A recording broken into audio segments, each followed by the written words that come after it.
Cela ukukhuluma izinto eziwu3 nje kuphela maybe uzosizakala. Number 1, kunomuntu wesilisa. Lo muntu wesilisa engimbonayo nihlukane bese kusele cishe 4 days ukuthi ube Valentine this year, February. Uyangizwa ngithini? Cishe bese kusele 4 days ukuthi kuye ku Valentine naseniyahlukana naphambana. Inkinga enkulu kakhulu wena obenenhliziyo encane.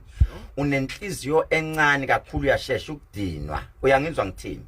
Uthi umoya oyingcwele kunomuntu oke waya kuyena onesibongo sakamhlongo oyinyanga.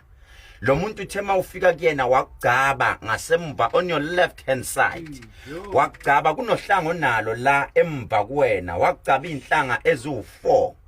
Uthi umoya oyingcwele kumele uze mawuza kumina uze nenkukhu emnyama nenkukhu emhlophe sizokwethula into eyisipoki oshadiswe nayo. Kunomuntu waganga kuwena.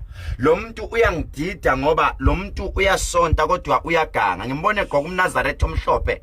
Angazi noma uke wathandana nendoda esonta eNazarethi.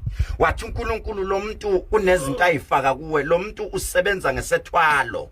Wayishiya kuwe manje ushadile wena ushade nesilwane esinesikhwele singamfuni umuntu wesilisa. That is why noma ulele ebusuku uphuphulele nendoda kanti into yamasibomu lena eyashiwa kuwe. Lento iyangidida ngoba isazokufaka otshwaleni kakhulu kube sengathi ugcina ungena ophuzweni. Nakho-ke mawuthi sewuyaphuza kufanele lento yenzeke kanjena. Angazi sisi noma uke wathandana nendoda ezalwe ngo1988 ngomhla ka4 February yini awuconfirm lapho.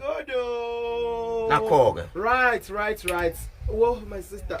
Ngicela uthathe inamba yami egcineni sisi mawuza ngimi ungiphathele inkukhu emnyama nenkukhu emhlophe.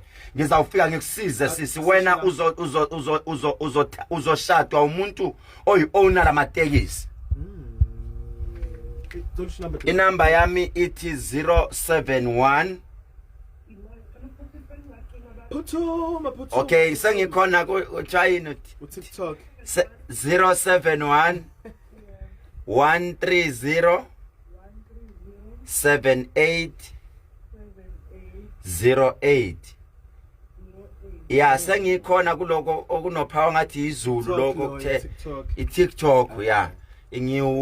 Ku TikTok ngubani? Dr. Khehlelezi 2 at Dr. Khehlelezi 2. Abantu sebeyongithola khona Nkosi yami nami ku TikTok.